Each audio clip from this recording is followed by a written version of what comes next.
Hello friends, నేను మీ Prashanthi. Welcome back to Prashanthi world. ఎలా ఉన్నారండి అందరూ? నేను చాలా బాగున్నాను. మీరందరూ ఎలా ఉన్నారో ప్లీజ్ కామెంట్ సెక్షన్లో కామెంట్ చేయండి. ఈరోజు ఏ మసాలాలో వేయకుండా చాలా సింపుల్గా హెల్తీ బీట్రూట్ ఫ్రైని ఎలా చేసుకోవాలో చూపిస్తున్నానండి. రండి, లేట్ చేయకుండా మరి రెసిపీలోకి వెళ్ళిపోదాం. ముందుగా మనం తీసుకున్న బీట్రూట్ని ఇట్లా తురిమి పెట్టుకోవాలండి. ఇప్పుడు ఒక కడాయిని తీసుకోవాలండి.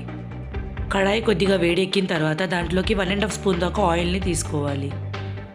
ఆయిల్ లైట్గా వేడైన తర్వాత దాంట్లోకి తాలింపు గింజలన్నీ వేసుకోవాలండి. నేను ఇక్కడ కొద్దిగా ఆవాలు, జీలకర్ర, మినప్పప్పు, కొద్దిగా శనగపప్పు కూడా వేసుకొని తాలింపు వేసుకుంటున్నానండి.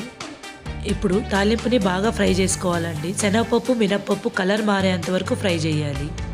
అవి ఫ్రై అయ్యాక దీంట్లోకి ఒక ఎండుమిర్చిని, ఓ రెబ్బ కరివేపాకుని వేసుకోవాలి. కరివేపాకు, ఎండుమిర్చి కూడా వేగిన తర్వాత దీంట్లోకి చిన్న ముక్కలుగా కట్ చేసుకున్న ఒక ఆనియన్ని వేసుకోవాలి. ఆనియన్ గోల్డెన్ కలర్లోకి వచ్చే వరకు ఫ్రై చేసుకోవాలి. ఆనియన్స్ ఫ్రై అయ్యాక దీంట్లోకి ఒక 1/2 టీ స్పూన్ దాకా పసుపుని వేసుకొని బాగా ఫ్రై చేయాలి.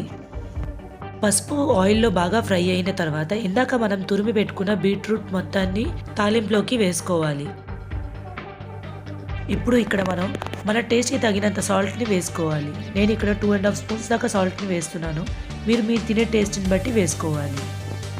సాల్ట్ వేసుకున్న తర్వాత కర్రీలో సాల్ట్ బాగా కలిసేటట్టుగా కలుపుకోవాలి. కలుపుకున్న తర్వాత మూత పెట్టేసి ఒక 10 మినిట్స్ దాకా కూరని లో ఫ్లేమ్ మీద ఉడకనివ్వాలి. దాంతో కర్రీలో ఉన్న వాటర్ మొత్తం నీకు బేస్లోకి వచ్చి కర్రీ బాగా ఫ్రై అవుతుంది. 10 నిమిషాలకు ఒకసారి కర్రీని ఇలా కలుపుకుంటూ ఉంటే అడుగు అంటకుండా ఉంటుందండి. కర్రీ మొత్తం ఫ్రై అయిపోయాక దీంట్లోకి మనం కారం వేసుకోవాలండి. నేను ఇక్కడ 2 స్పూన్స్ ఆఫ్ కారాన్ని వేస్తున్నాను. మీరు తినే కారాన్ని బట్టి వేసుకోవచ్చండి. ప్లస్ ఫ్లేవర్ కోసం నేను ఇక్కడ చిన్నులపాయల్ని బాగా దంచి ఓ 4-5 పాయల్ని వేసుకుంటున్నాను. జస్ట్ ఫ్లేవర్ కోసం అండి. ఇంకా నేను ఏ మసాలా కూడా వేయలేదు ఇక్కడ. చాలా హెల్తీగా, పిల్లలకి చాలా మంచిదండి హెల్త్కి బీట్రూట్ కర్రీ అనేది.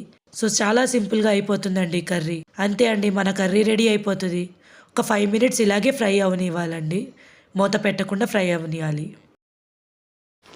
అంతే అండి, చాలా సింపుల్గా హెల్తీ బీట్రూట్ ఫ్రై అనేది రెడీ అయిపోయింది. మీకు కనుక నా వీడియో నచ్చినట్టయితే ప్లీజ్ లైక్ చేయండి. అలాగే నా ఛానల్ని సబ్స్క్రైబ్ చేసుకోండి. మరికొన్ని కొత్త రెసిపీలతో మళ్ళీ మీ ముందుకు వస్తానండి. బాయ్.